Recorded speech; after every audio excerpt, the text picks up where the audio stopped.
The church doors creaked open, and all heads turned, not in awe, but in mockery. Annie Bell hobbled down the aisle on her crutch, lace hem brushing the dusty floor, her crooked leg dragging just a beat behind her. The townsfolk hadn't come to bless her union. They'd come to watch the spectacle. "A crippled bride," someone whispered. "Takes a desperate man to marry that." Laughter fluttered like flies in a hot barn. But Annie kept walking, chin high, heart hammering beneath her corset. Her dress was borrowed, her bouquet wilted, and the groom, Tommy Hargrove, stood at the altar looking like a man headed to the gallows. Tommy didn't love her. He needed land. Her uncle had promised 30 acres in exchange for the wedding, and Tommy had agreed without even looking Annie in the eye. That was fine. She didn't believe in fairy tales. Not anymore. But what she hadn't expected was what came next. As she reached the front, Tommy turned to her and stepped back. I can't," he said, loud enough for every pew to hear. A gasp ran through the church. Annie's hands trembled. "What?" Tommy's face was red, his voice shaking. "I won't do it. I thought I could. But I can't marry a cripple." The word landed like a bullet. Murmurs swelled. Her uncle stood in the back, silent, his arms folded as if she'd failed him personally. Annie's cheeks burned, but she didn't cry. She wouldn't give them the satisfaction. She turned to the preacher, nodded once and said, "Looks like this wedding's off." And then she walked, slow, uneven, but upright, back down the aisle while the crowd parted like water around a stone. Outside, the sun was blinding. The world didn't stop for her shame. She stood by the hitching post, knuckles white on the wood, and stared hard at the horizon. Then she heard the voice. Low, even. Steel wrapped in calm. If he had said that in front of me, I'd have made him eat the ring. Annie turned. A man stood by the water trough, dust-covered boots, sheriff's badge catching the sun. He wasn't from town. She'd have remembered eyes like that. "You always interrupt weddings?" she asked, chin up. "Only the wrong ones," he replied. He tipped his hat. "Name's Sheriff Dane Collier. I'm just passing through, but I don't walk past injustice." Annie looked at him for a long moment, and for the first time all day she let herself believe that someone might see more than her limp. Maybe, just maybe, someone had finally said no for her, not to her. By the time the town's laughter faded behind her, Annie had taken off her veil and tossed it into the dirt. It tangled around the wheel of a feed cart where it belonged, with other things no one cared enough to keep. Sheriff Dane Collier walked beside her, quiet as the sky overhead. "You don't have to follow me," she said, eyes locked forward. "I'm not." He paused. "I'm walking in the same direction." She almost smiled. Almost. Her uncle's farm lay just past the cottonwood grove, but she didn't want to go there, not after he stood silent in the church, watching her humiliation like it was a business transaction gone sour. "You headed anywhere?" she asked, more out of courtesy than curiosity. Dane adjusted his coat, eyes scanning the road ahead. "Was headed east, but this place pulled me in. That church felt rotten."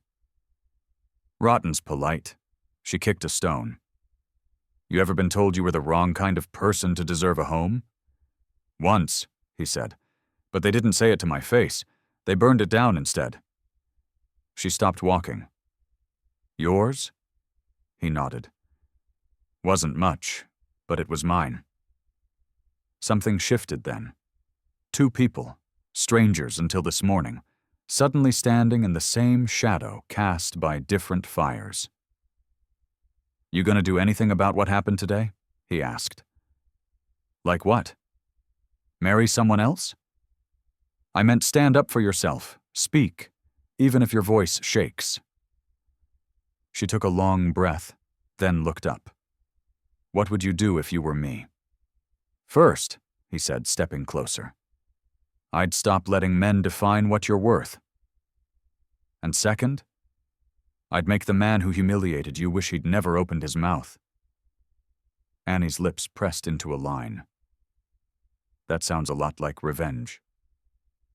No, Dane said. It sounds like justice. That night, Annie didn't go home. She camped by the riverbank beneath a tree her mother used to braid her hair under. Dane brought her coffee boiled in a dented tin, and they sat watching fireflies blink like soft sparks in the dark. My uncle still holds the deed to the 30 acres, she murmured. I was supposed to inherit it through marriage. Dane leaned back against a log. You don't need a man to claim what's already yours. Try telling that to the law in this county. He looked at her, serious now. Maybe it's time someone changed the law, or at least challenged it. Annie stared at the stars above, wondering what it would feel like to live without shame. And maybe, just maybe, Sheriff Dane was the first man she'd met who wasn't afraid to stand beside someone who limped. The next morning, Annie rode into town with Sheriff Dane at her side, not because she needed protection, but because she was tired of walking into places alone. Her uncle's office sat above the general store, 2 windows fogged with dust, just like his conscience. He looked up from his desk as she entered, pen still in hand. I thought you'd be home nursing your pride, he said without looking her in the eye. I'm here for my land, Annie replied. You promised it as a wedding dowry, and the wedding's off. That means it's mine by blood, not by barter. Her uncle snorted. You think the law sees it that way? You think because you wear a dress and swing a crutch, you get to change how deeds work? Dane stepped forward, calm but firm. Actually, that's exactly how law works when someone with a badge is watching. The old man's eyes narrowed. You siding with her now? I'm siding with the truth, Dane replied, and I'd be careful who you insult while you're sitting on stolen land. Annie dropped the original agreement onto the desk, signed, dated, and written in her father's hand. It says clearly, to my daughter, Annie Bell, upon her marriage or 21st birthday. Well, I turned 21 last week. That means the land's mine, wedding or no. Her uncle looked at the paper, jaw clenched. You think you can scare me with your pet sheriff? No, Annie said, but I can expose the ledger hidden in your bottom drawer, the one with all your illegal side deals with Preston Blake. You think I didn't know? Dane raised an eyebrow. Annie didn't blink. Her uncle's face paled. You're bluffing. Try me. He hesitated, then yanked open the drawer. Papers rustled, but the ledger was gone. Annie pulled it from her saddlebag and dropped it beside the contract. Already got it. Took it before the wedding. Just in case you forgot who you were dealing with. Dane leaned in. I suggest you sign over the deed. Today, or Marshal Riggins in Laredo will be very interested in the numbers in that book. Her uncle stared at them both, his power slipping away like sweat on a hot wind. Finally, with a trembling hand, he reached for the pen. He signed. Annie picked up the deed and turned without another word. Outside, the sun lit her hair like fire. Dane followed her to the steps. You always plan your moves this far ahead? She looked sideways at him. Only when the world says I can't. And for the first time in years, Annie Bell walked through town not as someone to be pitied, but as someone finally, rightfully, feared. The church bell rang out across town just past noon, calling the faithful to their Sunday seats. But Annie Bell didn't go to pray. She stood across the street instead, eyes fixed on the whitewashed steeple that had watched her humiliation like it was a show. Her hands were clean, but her spirit burned. The town had laughed at her limp, her hope, her dress, and her name. No one had stopped Tommy Hargrove. No one had spoken up, except a stranger with a badge. Sheriff Dane stood beside her now, arms folded, gaze scanning the familiar faces entering the chapel. "You sure you want to be here?" he asked. "I'm not here for redemption," she said. "I'm here to return something." She crossed the street before he could reply. The double doors opened with a creak, and the murmuring congregation turned as she limped down the aisle once again. But this time, there was no veil, no bouquet, no trembling shame. Just Annie, with her head held higher than every pew put together. The preacher faltered mid-sermon. "Miss Bell, this isn't—" "I know it's not proper," she interrupted, voice loud and clear. "But neither was what happened here 5 days ago." Tommy Hargrove turned in the front row, face going pale. "I didn't mean—" "You meant every word," she said. "And so did the rest of you. Not a single one of you stood up. Not the preacher, not the pew sitters, not the choir. You let a man shame a woman because she walks with a limp." Whispers stirred. A few folks looked at their feet. "You came here to praise mercy, justice, and courage," Annie continued. "But you didn't show any of it, not when it counted." Tommy stood, flustered. "You got your land. What more do you want?" "I don't want your pity. I don't want your silence. I want your memory to sting every time you sit in these pews." She pulled the wedding ring, still in its box, from her pocket and placed it on the altar. "That's what you left me with." Then she turned and walked back down the aisle, past bowed heads and tightened jaws. Outside, Dane was waiting. "You always this fond of Sunday service?" he asked. "Not fond," she said, stepping into the sun. "But I do believe in communion, the kind that makes folks choke on truth." That was bold. "No," Annie said. "That was overdue." They rode out of town, dust rising behind them, and for the first time in years, Annie didn't feel bent or broken. She felt whole. The church could keep its hymns. She had found her voice. They made camp just past Miller's Creek, where the sycamores leaned low over the water, and the stars blinked down like watchers who didn't judge. Annie sat near the fire, rubbing the stiffness from her bad leg, while Dane whittled a length of cedar with his pocket knife. The silence between them was easy, earned, not forced. "You always run toward fights?" Dane asked without looking up. "Only when they're mine to finish," Annie replied. He nodded slowly.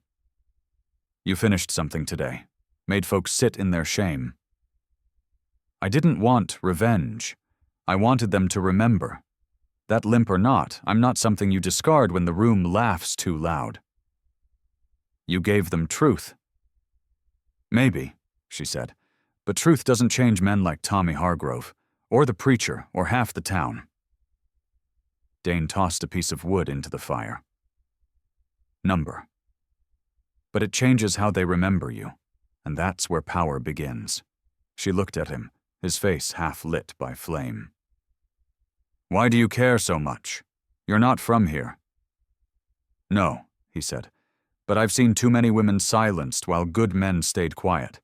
My mother was one of them. I said nothing when it mattered. I don't plan to make that mistake twice." The words hung between them, soft but unmovable. Annie took a breath. "So what now?" Dane sheathed his knife. "Now we settle what's left." "And what's left?" He reached into his coat and pulled out a folded telegram. "A bounty, $1,000 on a man named Silas Hargrove, Tommy's older brother." Her eyes narrowed. "That family's been bleeding this town for years. Silas has been running cattle across Lakota land, shot a marshal last spring." "And he's headed here?" "Already here," Dane said. "I tracked him as far as Blackburn Ridge." Annie felt her gut tighten. "And you plan to ride after him alone?" "I planned to," Dane said. "But now I think I ride with someone who's got more grit than most men I know." Annie smiled slowly. "You asking for help?" "I'm asking if you still believe your name's worth defending." "Always," she said, rising to her feet. Especially now that it's mine again. The fire crackled behind them as they packed their gear. In the distance, wolves howled low and long, but Annie didn't flinch. She strapped her crutch to the saddle and swung her leg over like she'd been doing it all her life. Dane looked over. "You ready?" "No," she said, "but I'm not waiting for ready." And with that, they rode off into the dark, chasing a different kind of justice. One that didn't come from pulpits or contracts, but from people who refused to be erased. Blackburn Ridge rose like a scar from the plains, jagged and unforgiving, a place where outlaws went to disappear and honest men rarely returned. By the time Annie and Dane reached the foot of it, the sun was low, bleeding orange across the rocks. They dismounted in silence. "He's up there?" Annie asked, scanning the cliffs. Dane nodded. "Camped in a cave near the western ledge. If we go loud, we won't come down." "Then we go quiet." Dane looked at her. No pity, no doubt. Just respect. "You take the left trail. It's steeper, but covered. I'll flank him from the other side." Annie adjusted the rifle on her back, her limp pronounced on the uneven ground but never slowing her down. Every step was fire in her joints, but pain had long ago stopped meaning weakness. At the ridge's peak, she paused behind a boulder. The cave sat 20 yards ahead, smoke curling from the mouth like breath from a sleeping beast. Inside, Silas Hargrove was likely armed, waiting, and mean enough to shoot before asking names. Annie crouched low and waited. A shadow moved across the opening, broad shoulders, long coat, a scar visible even from a distance. Silas. He stepped out, stretching, back to her. She raised the rifle, breath shallow. Then a shout from the right, Dane's voice. "Silas, don't reach!" Silas spun, drawing. Annie fired. The bullet caught him clean through the thigh. He screamed and collapsed, gun clattering down the rock. Dane rushed in from the brush, weapon trained steady. "Don't move," he growled. Silas snarled. "You don't got the guts to drag me in alive." "Maybe not," Annie said, limping closer, rifle still aimed. "But I've got every reason to try." "Who the hell are you?" he spat. "The cripple Tommy tried to marry?" She didn't blink. "The one who lived through it." Dane cuffed Silas while he cursed and writhed.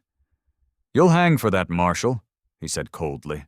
"And your brother, well, he died a coward."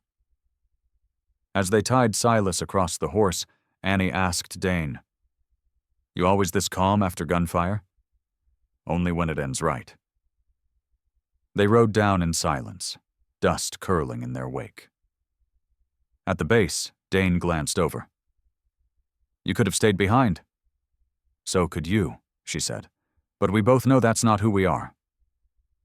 As darkness fell, they camped near the river again. Silas snored in ropes a few feet away. Annie leaned back on her saddle, gazed to the stars. She'd pulled a trigger. She hadn't flinched. And for the first time in her life, she didn't feel like someone surviving. She felt like someone winning. Morning brought no peace. Silas Hargrove sat tied to a tree, spitting blood and venom, while Dane cleaned his revolver and Annie packed what little supplies they had left.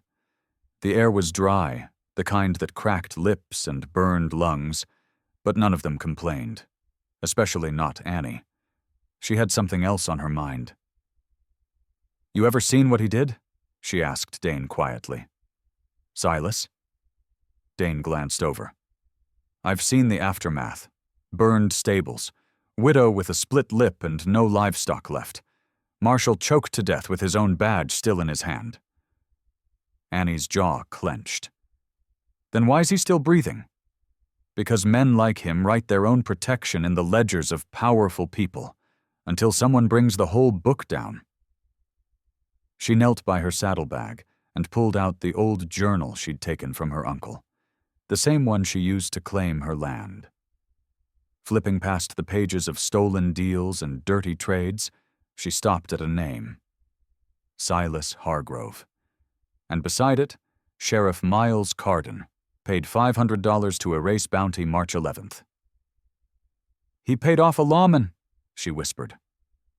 Dane leaned in, reading over her shoulder. Miles Carden runs Clearwater County. That explains why Silas made it this far without a noose. Annie stared at the ink. If this gets to Marshall Riggins, every deal Silas bought gets undone. He'll swing in a week. Dane met her eyes. And the sheriff who took the bribe? He swings too, Annie said. Silas laughed from the tree. You think they'll take a cripple's word over mine? You think some angry bride can rewrite how justice works? Annie walked toward him, slow and steady. She pulled the page from the journal and folded it. No, she said, but this paper can. She held it up and let the morning light shine through the ink, each lie exposed like bone under skin. Then she tucked it into her coat. Silas snarled. You're a fool. No, she said. I'm free. They rode for Laredo by noon, dust trailing behind like smoke from a fire that had burned for years and was finally dying out. As the hills rose and the sun climbed higher, Annie asked Dane, What'll you do after we turn him in? Not sure, he said, but I'm not riding out unless you're riding with me. She smiled, eyes forward. Then I guess you're staying. Behind them, the place that once stole her name grew smaller. Ahead, justice waited. But more than that, so did choice. And Annie Bell had finally learned she was the kind of woman who didn't wait for permission to use her voice. Marshall Riggins didn't look like much. Thin shoulders, crooked nose, and spectacles that seemed too delicate for the war stories folks whispered about him. But when Annie laid the torn ledger page on his desk in Laredo's dusty office, something shifted behind his eyes. Not surprise, not doubt, just a long, exhausted anger. He read the entry twice, then leaned back in his chair. So you're telling me Silas Hargrove bribed a sitting sheriff to scrub his record? I'm not telling you, Annie said, voice even. The paper is. Dane stood beside her, arms folded. We brought Silas in ourselves. He's in your holding cell with a bullet hole in his leg and a mouthful of curses. Riggins nodded slowly. Sheriff Miles Carden's been on our radar for a while, but we never had ink, only rumors. He tapped the page with a thin, weathered finger. This is ink. What happens now? Annie asked. Now? Riggins said, standing. Now we put 2 men on trial, one for theft, murder, and treason, the other for selling justice like whiskey. And us? Dane asked. You ride free. With gratitude, Riggins looked at Annie. That page saved lives, ma'am. Yours, others. And maybe the name your town forgot belonged to a real woman. Annie let out a slow breath. For the first time since the wedding that wasn't, she felt the weight in her chest lift. Not gone, but lighter. They stepped out into the street, the sun high and hot. Horses clattered by. Somewhere someone laughed. Life was still moving. She turned to Dane. You ever think about settling down? He raised a brow. Didn't figure you for the kind to ask? I'm not, she said, grinning. But I've got land, a name, and a new roof that leaks when it rains. Seems like it might fit a man who sleeps light and shoots straighter than he talks. Dane smiled, slow and full. You offering me a leaky roof and a stubborn woman? That, Annie said, and a piece of land that no one else will ever take from me again. They mounted up and began the long ride back. Behind them, Silas screamed in chains. Ahead, Annie's land waited, not because it had been gifted, but because she had claimed it with fire, ink, and a voice that refused to stay silent. The badge had done its job. The bullet had done its part. But it was the truth, the quiet, handwritten kind, that had truly brought the justice. And Annie Bell was done letting the world write her story without her hand on the pen. The cabin looked smaller than Annie remembered, its roof sagging slightly, the fence half rotted from wind and years of neglect. But it was hers. Every board, every stone, every stubborn weed in the yard, it all belonged to her now, not because it had been handed down, but because she had taken it back with grit and blood and truth. Dane swung down from his horse and tied the reins. "Doesn't look like much," he said gently. "It's more than enough," Annie replied. "It's where I begin." They spent the first day fixing what they could, patching the roof with spare shingles, mending the porch step Dane nearly fell through, and hammering nails into wood that still had her father's prints buried deep in the grain. The townsfolk came, one by one, not with pity, but with offerings, a basket of eggs, a coil of rope, a hammer from the blacksmith who once looked away during her humiliation. They didn't say much, but they came. And that was something. Even Tommy Hargrove showed up. His arm was in a sling, his pride even more bruised. He stood at the edge of the gate like a boy caught in the wrong yard. "I came to say sorry," he muttered. "Not for what I did, for how I did it." Annie stood tall on the porch, gaze steady. "You came for land, I came for love. We were both fools." "And him?" Tommy asked, nodding at Dane. "He yours now?" She looked at Dane, who was fixing a lantern to the wall like it had always been his job. "No," she said. "He's his own, and I'm mine. We just walk in the same direction." Tommy nodded once and left. No handshake, no forgiveness, just distance. That night, Annie lit a fire in the hearth for the first time in years. She sat on the floor with a mug of coffee, watching the flames dance, and let the silence wrap around her like a blanket sewn from pain, pride, and something new. Peace. Dane sat beside her, back against the wall. "You gonna stay put now?" "Not forever," she said, "but long enough to plant something." "Something?" "A garden, a tree, maybe roots." He smiled. "That sounds like the start of a home." "It is," she whispered. "One that doesn't need a man's permission or a preacher's blessing." The fire crackled. Outside, coyotes howled in the distance. But inside, Annie Bell felt no fear. Only warmth. Only strength. And the knowledge that when she looked out across her land now, she didn't see debt or shame. She saw a beginning. Spring came late that year, but when it did, it came fast. Wildflowers erupted along the creek, birdsong filled the mornings, and the earth felt softer, kinder, like it had been waiting for someone to believe in it again. Annie stood by the gatepost at dawn, a brush in one hand and a small wooden plank in the other. She dipped the bristles in black paint and, with slow precision, wrote her name. Just her name. No man's, no hyphen, no claim but her own. Annie Bell. She hung it on the gate, let the breeze dry the paint, and stepped back. Dane watched from the porch, arms crossed, a soft smile on his face. "You dropping my name?" he asked. "Never took it," she replied, "but you can paint one on the other post if you'd like." He chuckled. "I might just do that." The house was still rough around the edges. Some windows stuck, the barn sagged on one side, and the garden was more weeds than vegetables. But it was a home. Their home. Built not from perfection, but from survival. From truth. Later that day, 2 riders approached from the trail. Marshal Riggins and a woman dressed in black with a sharpness in her walk that made Annie set down her hoe. "Miss Bell," Riggins greeted. "We come bearing news." The woman stepped forward. "Name's Eleanor Carden, sister of Sheriff Miles Carden." Annie tensed. "You here to take something?" "No," Eleanor said. "I'm here to give something back." She handed Annie a sealed envelope. Inside was a letter, Miles's confession, signed and dated, sent just before he fled the territory. With it, a banknote, restitution, a legal settlement made possible by the charges Annie had brought forward.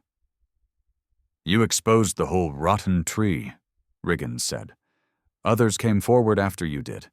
You started something bigger than you'll ever see." Annie folded the paper carefully. "I didn't do it for money." "We know," Eleanor said softly, "but that doesn't mean you shouldn't have it."